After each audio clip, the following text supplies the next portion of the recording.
Granny square. Chain 6 stitches and join with a slip stitch to form a ring. Round 1. Chain 3, then work 2 double crochet stitches into the ring. Chain 3 to create a corner space. Work a set of 3 double crochet stitches into the ring. Repeat 2 more times so you have 4 sets of 3 double crochet stitches separated by chain 3 spaces. Join the round by slip stitching into the top of the beginning chain 3.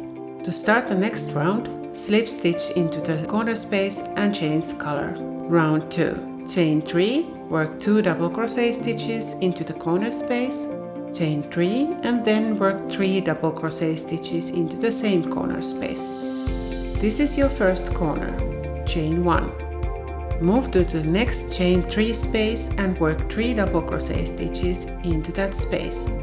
Chain 3 and work another 3 double crochet stitches into the same space. Repeat 2 times more. Chain 1 and join the round with a slip stitch.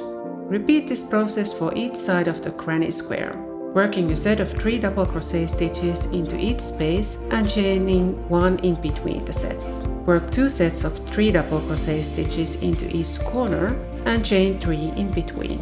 Repeat each round until your granny square is the desired size.